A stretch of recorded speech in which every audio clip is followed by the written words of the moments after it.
예, 북새통 머물고 싶은 동네가 뜬다. 요 얘기를 가지고 우리 함께 좀 풀어보도록 하겠습니다. 어, 모종린 교수님이 연대 교수님인데 골목길 자본론을 비롯해서 이런 시리즈 책을 계속 내셨죠. 그래서 아마 이 시리즈도 뭐 나름대로 인기 있는 책 중에 하나가 됐던 것 같아요. 머물고 싶은 동네가 뜬다 이런 컨셉이고요. 자, 이제 들어가면서 하는 얘기가 이런 얘기를 하고 있죠. 뭔 얘기냐면 로컬과 골목상권인데 골목상권이 핵심 키워드이기도 합니다. 특히 로컬 지향의 현상이 왜 일어나냐? 골목상권이 핵심이라는 얘기를 하고 있는 거고요. 그런 측면에서 이제 골목상권은 단순히 상품을 소비하는 곳이 아니라 나름대로 골목에 있는 히스토리와 컨텐츠를 경험하고 소비하는 공간이다라고 말씀을 드릴 수 있겠습니다. 그러면서 이제 여기서는 이제 로컬 크리에이터 얘기가 나오죠. 이 로컬 크리에이터란 이 개념이 지금 중기부 사업으로까지 나와 있을 정도니까 이 말을 잘 장명을 하신 것 같아요. 그래서 바로 로컬의 핵심은 공간이 아니라 거기 들어가 있는 사람이다라고 얘기를 하고 있습니다. 따라서 이제 지역 자원과 네트워크를 잘 연결해서 자신만의 컨텐츠를 만드는 것이 로컬 크리에이터인데 결국 단순하게 이렇게 소상공인으로서 일을 하는 게 아니라 지역의 컨텐츠를 이용해서 새로운 지역 문화를 창출해라 이런 거고. 근데 이런 걸 왜 하느냐? 돈 잘 먹고 잘 먹고 살기 위해서 하는 게 아니라 자기가 하고 싶은 일을 하고 그다음에 살고 싶은 삶을 살기 위해서 이런 거 한다라는 것이 이제 핵심 이야기입니다. 근데 이런 분위기가 언제부터 있었냐면 그렇게 오래된 건 아니고요. 한 10년 전부터 이렇게 된 것 같아요. 한 10년 전부터 이제 귀농귀촌이 막 성장을 막 하고 있고, 특별히 2010년도에는 뭐 제주도 이민, 탈서울 중심 운동의 중심지가 이제 제주도 됐잖아요. 그래서 제주도 한 달 살기 프로젝트, 그럼 제주도로 뭐 이사 갔던 분들이 꽤 많이 있고요. 그다음에 최근에 들어서 이제 동네 지향 현상, 특히 코로나 덕분에 이 현상이 더 가속화 됐어요. 슬세권, 예, 슬리퍼 신고 다닐 수 있는 슬세권이란 말도 있고요. 홈 어라운드 소비, 그러니까 지역에서 소비할 수 있는 그 소비권. 그다음에 스테권, 예, 스타벅스가 있는 동네에 사는 것. 예, 저는 참고로 스테권에 살고 있습니다. 그래서 이거가 이제 요즘 이사 가는 조건에서도 좋은 동네를 표시하고 있다라고 얘기하고 있고요. 그다음에 장소 지향 영상, 그다음에 뭐 인스타그램이나 이럴 때 사진 찍기 좋은 그런 카페, 식당 이런 데를 좋아하는 분위기도 있었고요. 그리고 최근에 들어서는 이제 진주에도 그런 친구들이 있는데 서울 삶이 너무 녹록치 않아 갖고 서울에 살다가 지쳐서 다시 돌아온 컴백홈한 친구들 이런 현상이 겹치면서 로컬 지향 현상이 나타나고 있습니다. 그럼 과거에는 어떻게 했는가 살펴봤더니 중세 유럽을 좀 살펴볼 필요가 있는 것 같아요. 오프라인 시장이 오래된 시장의 오래된 미래를 좀 보면 이 과거인데 미래란 말을 써서 독특한 워딩을 했는데 중세 상인 시대의 특징을 보면은 이 네 가지 특징이 있었습니다. 그러니까 목적지, 데스티네이션에 돼 있죠. 그러니까 도시인한테 쉼의 장소이자 오락거리, 술을 먹고 또 대화하고 이런 엔터테인먼트를 제공했던 장소였고요. 그다음에 공동체의 가치를 제공했던 것. 그러니까 단순하게 상인이 있던 상가가 물건을 사고 팔고 하는 거래 장소가 아니라 문화, 토론하는 그런 장소 이런 것들. 그러니까 저희가 전에 레미제라블을 영화를 보니까 거기에 보면 이제 레미제라블의 실제 프랑스 파리의 도시가 아주 미로처럼 돼 있는데 거기에 이런 상가와 상점과 그다음에 이 소위 말하는 먹거리, 토론 장소가 어우러져 있는 모습들에서 새로운 문화가 나오는 모습인데 그거를 지향하고 있는 것 같아요. 그리고 항상 주상복합인 점. 생활 공간과 상업 공간, 작업 공간이 같이 어우러져 있습니다. 제가 이제 진주 남강변을 이렇게 걷다 보면 거기에 보면 나지막한 집들을 지은 데가 예쁘게 지은 집들이 많이 있어요. 근데 그냥 개인 주택으로 지은 집은 되게 그 주변이 어두운데 일본을 1층에는 상가이고 2층을 개인 집으로 한 집은 다 좋더라고요. 주변에 그 사람들도 모이기도 좋고 외진들도 좋고 그래서 단순하게 집만 지은 기능들을 한 데는 되게 보기 안 좋더라 이겁니다. 그런 측면에서 볼 때는 우리 가장 서울에서 IT 벤처 기업이 모였던 판교는 이런 측면에서 볼 때는 뭐 공동체의 가치나 주상복합이나 이런 것들이 별로 없는 삭막한 도시라는 것을 다시 한번 생각하게 됐어요. 그러면서 이런 중세상인 도시에서 이제 상권에서 이제 혁신이 일어나는데 시장 경제 체제가 만들어졌고요. 회계나 금융 시스템, 그다음에 기술 혁신들이 있었죠. 종이를 만든다든지 시계, 출판업들들 나름대로의 그런 초창기 혁신들이 그 상권에서 만들어졌다라고 말씀을 드릴 수 있습니다. 근데 이게 쌓이다 보면 네트워크 효과가 있어요. 이제 외부 효과. 그러니까 많아지면 큰 가치를 만들어낼 수 있는 그런 효과를 만들고요.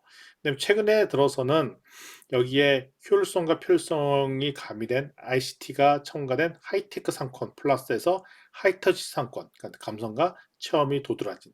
그러니까 옛날에는 그러니까 전통 시장에는 하이터치가 있는 상권이고, 그다음에 최첨단 백화점에는 하이테크가 있는 데라고 알려져 있는데, 지금 최근 트렌드는 하이테크와 하이터치를 같이 맞물러서 있어야 된다라고 얘기를 하고 있습니다.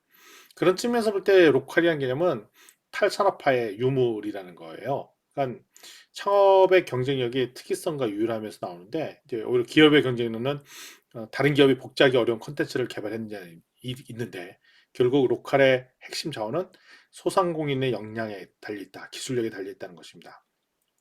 따라서 이 로컬을 육성하기 위해서는 이제 정부 입장에서 볼 때는 힘들어하는 자영업은 구조적으로 퇴출하는 절차가 있어야 되겠지만, 소상공인이 더 성장할 수 있도록 그 인재 육성하는 과정, 그러니까 퇴출된 사업자가 재교육해서 다시 사업을 할 수 있도록 도와준다든지, 그다음에 로컬 크리에이터를 체계적으로 육성하는 그런 절차들이 있어야 된다. 그래서 우리 로컬이 좀 성장할 수 있도록 만들어야 된다는 거고요. 최근에 이제 포스트 코로나 이후에 이게 오히려 이제 멀리 가는 거를 지향하게 되는 분위기가 있으니까 이제 동네가 더 중요하게 됐다는 겁니다. 그러니까 코로나19 이후에 오히려 동네 상권이 더 중요하게 됐다. 사회적 거리두기가 생기니까 처음에는 이제 오프라인 소비가 감소했죠. 뭐 동네 상권을 갈 수 없어지니까. 근데 반면에 홈 어라운드 지출이 늘어났대요. 그러니까 멀리 못 가니까 가까운 곳에서 소비하는 그런 지출 비용은 또 늘어났더라라는 데이터들이 나타나고 있습니다. 그래서 이제 코로나 이전에서 이제 로컬 하면은 이제 현지 어디 놀러 갔을 때 현지 맛집이 어디냐, 뭐 대한공간 어디냐라고 얘기했는데, 그것이 아니라 이제는 로컬 하면은 내가 살고 있는 곳 자체, 이제 재택근무도 많이 하고 동네에서 머물고 있는 시간이 많이 있기 때문에 우리 동네가 의미 있게 바뀌는 것을 되게 좋아하는 분위기로 바뀌었습니다. 그래서 과거에서 도시가 이제 두 가지 유형이 있습니다. 이제 모던 도시형, 우리 강남이나 여의도 가면은 도시를 새롭게 만든 거잖아요. 그렇게 아주 멋있는 화려한 그 형태의 도시가 있는 반면에 포스트 모던형 도시형, 그러니까 옛날에 구 도심이 있는데 이걸 도시 재생 사업으로 새롭게 가치와 문화가 있는 곳. 대표적인 홍대라든지, 원래 성수동 같은 건 작은 그런 제조업들이 있는 동네가 지금은 오히려 문화 예술을 창출하는 동네로 이제 성수동이 바뀌었잖아요. 그래서 이런 그런 핫플레이스를 만들 필요가 있겠더라. 예, 이런 가이드라인이 우리 진주에도 적용되는 것 같아요. 그 구도심, 중앙시장 이런 데는 전형적인 도시 재생형으로 하고, 혁신도시 이런 데는 도시 개발형으로 이제 만들어 나가는 이런 게 필요하다는 말씀드릴 수 있겠습니다.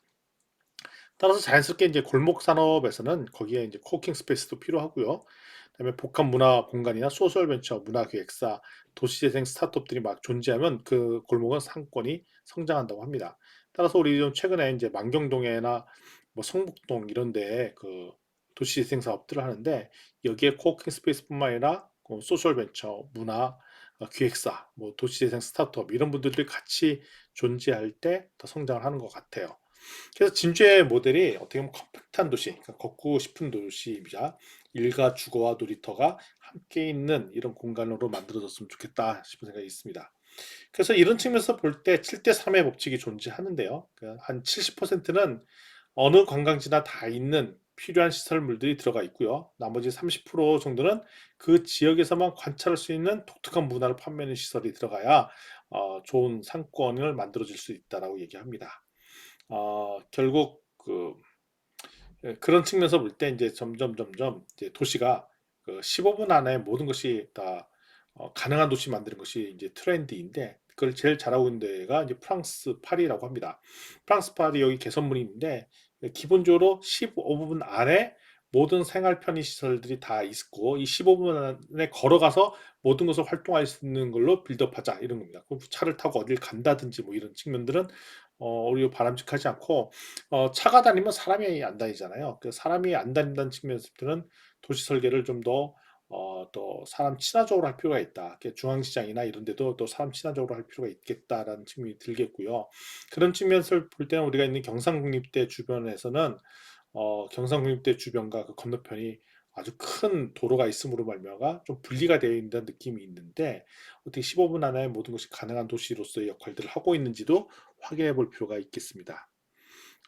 그리고 이제 오른쪽에 보면은 그 제이콥스의 골목길 도시인데, 그러니까 일부러 모든 낡은 도시 건물들을 다 허무는 것이 아니라 낡은 건물과 신축 건물이 조화롭게 있고, 그 다음에 자꾸 걷고 싶은 동네로 이렇게 만들어주고, 그리고 이것이 적절하게 사이즈가 크기가 그러니까 한 5만에서 50만 정도인데, 그런 측면에서 볼 때는 진주가 지금 35, 6만 정도 되잖아요. 그래서 생활권 도시로는 적당한 규모이고, 오히려 서울이 이런 것들을 감당해내기가 쉽지 않다는 생각이 들고요. 그래서 우리 진주에서 일하고 그다음에 살고 노는 것을 한 곳에서 할 수 있는 형태가 사람들한테는 의미 있는 상권으로 존재할 수 있다라고 얘기하고 있습니다. 그러면서 이제 온택트도 아니고 언택트도 아니고 딥택트인데 깊게 만나자는 거죠. 그래서 로컬이 강점인 이유가 바로 딥택트를 할 수 있더라. 그러면서 이제 결국은 오프라인은 결코 죽지 않을 것이다. 오프라인도 그 지금 언택트 기술과 배달 서비스 활용 가능하죠. 오히려 가까운 데서도 이제 언택트 서비스, 배달 서비스 가능합니다. 오히려 온라인 가격보다 더 경쟁력이 있을 수 있습니다. 왜냐하면 최근에 환경 문제가 있어서, 그다음에 반독점, 그래서 온라인으로 모든 걸 공급해 준 거에서 우려해야 하는 그런 제재 효과들이 있는데, 그런 점에서 환경을 보호할 수 있는 측면에서 오히려 100% 온라인으로 가는 것이 아니라 적절하게 오프라인도 가능성이 있다 얘기를 해주고 있고요. 그다음에 우리 특별히 먹거리에서 멀리 배달 오고 그러면 그 품질을 보장하지 못하는데, 특별히 이게 가까이서 로컬 푸드로 제공해 주는 것은 안정이 보장된다, 이런 얘기들도 함께 하고 있습니다. 따라서 우리 최근에 들어서는 이제 온라인과 오프라인을 경제하면 온라인이 승리하는 것처럼 보여요. 뭐 쿠팡이 다 잡아버리는 것 같고 뭐 그런데 그렇지 않다는 겁니다. 처음에는 언택트가 이기는 것 같지만 결국은 살아남는 것은 오프라인 상권들이 여전히 의미 있게 남아 있을 수 있고요. 그 다음에 결국은 이 로컬 로컬 푸드가 이제 단거리 배송 가능하고, 또 글로벌 푸드 같은 경우는 원거리 배송. 그러니까 멀리서 외국에서 오는 거는 원거리 푸드 쿠팡 이런 데서 이용해서 하고, 그다음에 로컬 푸드에서 신선 채소라든가 우리 지역에서 난 먹거리는 단거리 배송을 섞어줘야 된다는 것입니다. 그래서 이제 장기적으로 보면 이제 4단계로 이어지는데, 글로벌 푸드 같은 경우에는 온라인 기업, 마켓컬리나 쿠팡 통해서 외국에는 식자재도 이제 수입을 하고, 로컬 푸드 같은 경우에는 온라인 그런 마켓을 통해서 사자는 겁니다. 그 여기서 당근마켓 모델이라고 했는데, 그 당근마켓에서는 뭐 먹거리 팔지고 있지 않잖아요. 당근마켓 모델로서 지역에 있는 먹거리를 지역에서 팔고 있는 이런 온라인 비즈니스가 있겠고, 그리고 로컬 푸드를 그냥 오프라인에서 파는 동네 마켓, 또 파머스 마켓, 이런 형태도 동시에 존재할 수 있습니다. 그러면 왜 로컬 비즈니스가 의미 있느냐? 자꾸 지역 중심에 살게 되고, 특히 코로나19 덕분에 지역에서 머무는 시간이 오래 있다 보니까 자연스럽게 지역 문제를 해결하기 위해서 하고 싶은 그 지역사회 욕구들도 있고요. 그리고 지역사회의 여러 가지 불균형 문제를 해결할 때 결국 로컬 비즈니스가 커야 된다는 것입니다. 우리가 어떤 사업을 할 때 자꾸 서울 중심으로 외지에서 잘하니까 그걸 가져오자 하는 것이 아니라 지역에서 모든 걸 다 해결하자는 것입니다. 따라서 이제 로컬 비즈니스가 최근에 뜨고 있는데, 크게 한 6가지 유형의 로컬 비즈니스가 존재하고 있습니다. 그러니까 개인주의 성향의 대한 비즈니스. 대단위로 생산하고 이런 거 싫어. 나는 나의 삶을 만족하기 위해서 내 취미를 성취하게 하고 싶은 마음으로 비즈니스를 해. 내가 취미로 하는 것을 비즈니스를 하고 싶어. 이런 대한 비즈니스가 있겠고요. 투몰은 로컬 스몰 브랜드입니다. 대량 생산하고 대량 소비하는 게 뭐 작게 나 혼자 만들어내는 자그마한 뭐 식자재 공급 아니면 베이커리 뭐 이런 것들을 하겠다는 것입니다. 그리고 수공예 중심의 제품과 서비스, 그 DIY 서비스를 해준다든지 이런 것을 로컬에서 가능하겠고요. 그다음에 로컬 이코노미를 회복하는 것을 지향하는 그런 사업들도 있습니다. 환경 문제 해결하고 공동체를 회복하기 위해서 소셜 벤처나 뭐 사회적 기업 형태로 로컬에서 시작하는 경우들도 있습니다. 그리고 지역 균형 발전 정책을 수행하는 공공 사업자, 뭐 기획 사업자, 뭐 이런, 그다음에 퍼실리테이터 이런 분들도 여기에 들어가겠고요. 그다음에 마지막으로 부동산 개발업자. 부동산 개발업자는 뭐 어감이 좋지는 않은데 그것이 아니라 로컬의 트렌드에 맞도록 가치를 제안해주는 부동산 개발업자까지도 필요하다. 그래서 로컬 비즈니스 유형은 크게 이런 사람들이 어우러져 있어야 된다라고 얘기를 하고 있습니다. 그러면서 이제 로컬 비즈니스의 유형들, 크리에이터의 유형들이 있는데, 이제 가장 중요한 거가 앵커 스토어 같은 거죠. 뭐 우리 대전에 있는 성심당 뭐 이런 빵집 같은 경우도 이게 공간 기반으로 상점이 있으면 그걸 기반으로 주변에 다른 상권까지 한꺼번에 바뀌는 이런 앵커 스토어가 있고요. 그다음에 라이프 스타일 형태의 비즈니스들이 있습니다. 이거는 특별히 이제 비공간 기반의 상점들도 있고요. 그래서 아웃도어나 길거리 문화, 로컬 제조업 등의 지역 문화 기반으로 하는 비즈니스가 있고요. 그다음에 세 번째 인프라 비즈니스입니다. 이게 미디어 유통, 소셜 미디어, 이렇게 로컬 경제를 지원해주고 성장할 수 있도록 도와주는 비즈니스. 그냥 어떻게 보면 두 번째나 세 번째는 두 번째 같은 는 전통적인 소상공인이었는데 좀 창의적인 방식으로 하는 소상공인을 의미하고 있고, 그다음에 세 번째 같은 경우는 인프라 비즈니스 같은 경우는 전통적인 개념으로 빠지면 프리랜서입니다. 프리랜서가 지역에서 지역의 문제를 같이 풀어나가는 사업들을 하는 것이 의미 있겠다. 결국 이 로컬 크리에이터의 핵심 이슈는 지역이 함께 살고, 그러니까 로컬 상생이라는 건 뭐냐면 나도 살고 지역도 사는 그런 효과가 있다는 것입니다.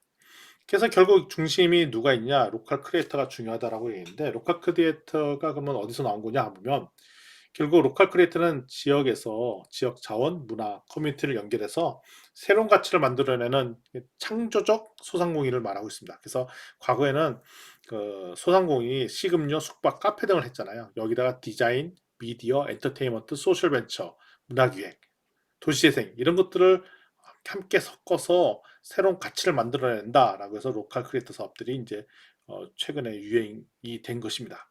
그래서 로컬 크리에이터의 기원은 언제부터냐, 한 20년 됐어요. 그래서 서울로 따지면 뭐 홍대 뭐 이런데 골목 상권이 부상하면서 이때 그냥 전통적인 소상공인이 아니라 창의적 제품과 창의적 서비스를 제공하는 개성 있는 가게들이 나오기 시작하면서 로컬 크리에이터가 좀 발생했다라고 보고요. 특별히 이런 가게들의 공통점은 소셜 미디어를 통해서 홍보를 한다든지, 그리고 디자인 감각 있게 디자이너가 같이 이것들을 작업을 하는 이런 형태를 취하고 있습니다. 그러다 보니까 일반 소상공인의 차이점은 특별히 지역성, 문화성, 창조성에 대한 인식이 다른데요. 특별히 로컬 크리에이터는 지역 문화를 새롭게 창출하는, 그러니까 일반 소상공인은 그냥 수익을 창출해서 일을 하는 경우들이 많은데, 로컬 크리에이터는 기본적으로 수익 창출도 하지만 주된 목적이 지역 문화를 창조하는 데 초점이 맞춰져 있다라고 볼 수 있습니다.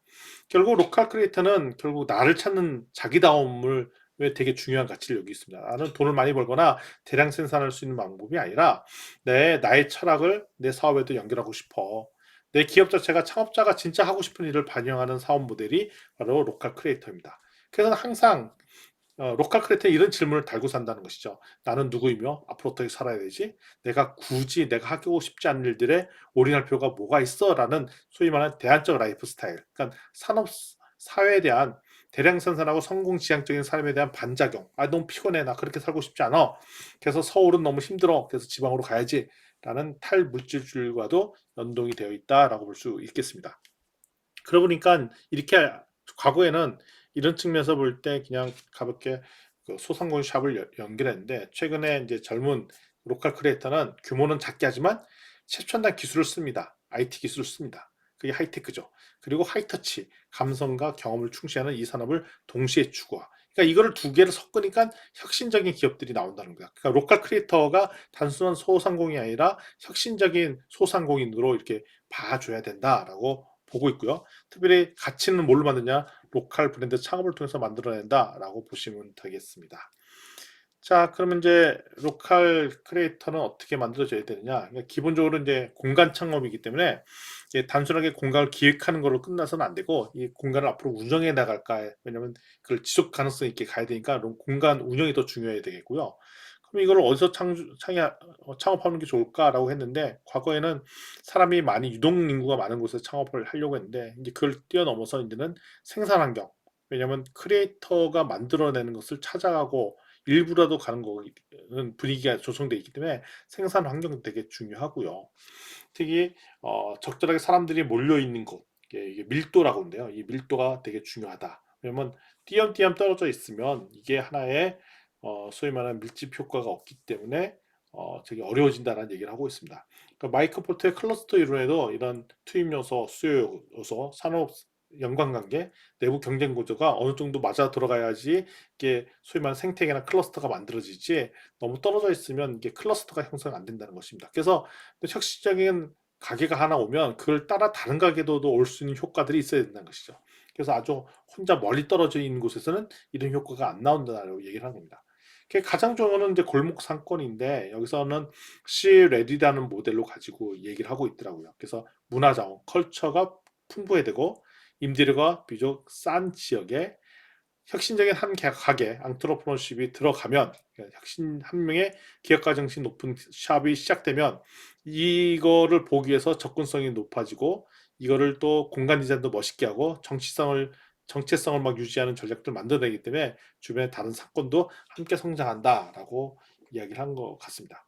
그래서 우리 진주에도 있는 다양한 상권들이 있죠. 망경동에도 있고 그다음에 성북동에도 이게 도시재생 사업을 하는데 여기에 가장 중요한 거가 뭐냐면 거기에 랜드마크 하는 역할을 하는 그러니까 앵커 스토어 같은 기업들이 하나 만들어져서 사람들하고 막 모이게끔 하는 요소들은 되게 필요하다.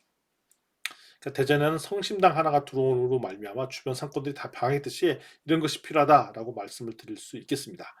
따라서 이제 여기에 앵커 스토어를 중심으로 혁신성, 지역성, 문화성을 기반으로 수많은 사람들이 올 수 있는 그런 터를 만들자라는 얘기를 지금 하고 있는 겁니다.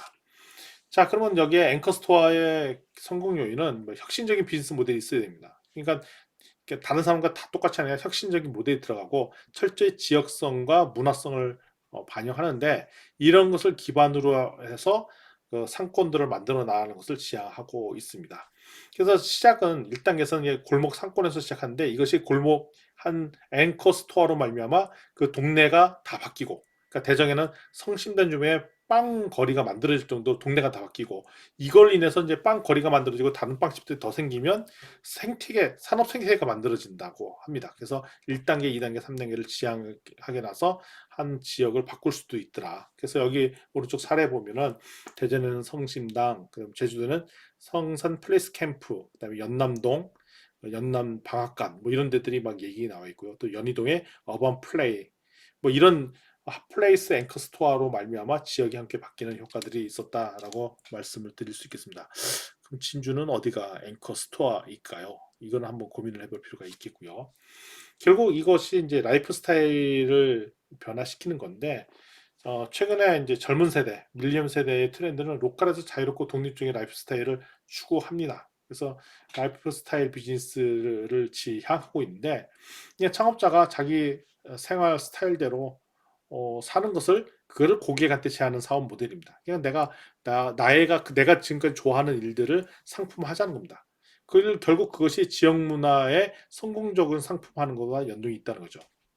그러니까 결론적으로 얘기하면 라이프 스타일 비즈니스의 본질은 내가 추구하는 삶의 가치도 추구해야 되고 내가 있는 나의 지역의 가치도 담아내야 되고 근데 이것이 결국 시장에서도 원하는 가치 그러니까 잘 팔려야 되는 겁니다. 그러니까 좀 쉽게 표현하면 내가 하고 싶은 일이 지역에도 도움이 되고 이게 시장에서도 잘 팔리도록 설계하는 것입니다. 따라서 이런 것들이 최근에 젊은 친구들이 가장 좋아하는 그런 사업의 방향성이라는 것이죠. 그러다 보니까 자연스럽게 로컬에 있는 콘텐츠를 잘 개발하고 이걸 잘 알리기 위해서 매거진도 발행한다든지 또 이거를 또 잘 찾아내야 되니까 디자인 싱킹 기법을 이용해서 이 지역에 있는 가치들을 찾아내고 그 그림으로도 그리고 커뮤니티 디자인도 하고 이런 식으로 해갖고 지역 콘텐츠를 발굴 개발 그래서 사회적으로 영향을 주는 이런 절차들이 필요하다라고 말씀드릴 수 있겠습니다. 그래서 이런 기업들이 수많은 사례들이 나오죠. 그래서 뭐 최근에 보면은 이제 책에도 나오는데 뭐 스타벅스로 말미암아 지역의 상권이 바뀌고 또 성심당 빵집으로 말미암아 뭐 상권이 바뀌고 뭐 이런 것들을 저희가 볼 때 그 지역에 의미 있는 그 지역을 바꾸는 상점들, 작은 상점들이 나와야 된다라고 말씀드릴 수 있겠습니다. 결국 우리가 그 로컬 비즈니스에서는 좋은 인재, 로컬 크리에이터를 키워나가야 되는데 지금 벌써 이걸 장인대학이라는 이름으로 하고 있는 데들이 있더라고요. 그래서 장소에 대한 교육과 창업에 대한 교육을 하는 데가 이제 리노베이션 스쿨, 뭐 로컬라이즈, 로컬 비즈 스쿨 뭐 이런 것들도 하고 있고요. 근데 장인과 컨텐츠가 좀 섞여갖고 로컬 브랜딩 스쿨, 뭐 충장 장인학교 뭐 이런 것들을 하는 데도 있고요. 그다음에 로컬 크리에이트 커뮤니티도 만들어져서 창조경제 혁신센터에서 이런 걸 하기도 하고 뭐 다양한 그 민간 기업에서도 이런 일들을 하고 있다라고 말씀을 드릴 수 있겠습니다.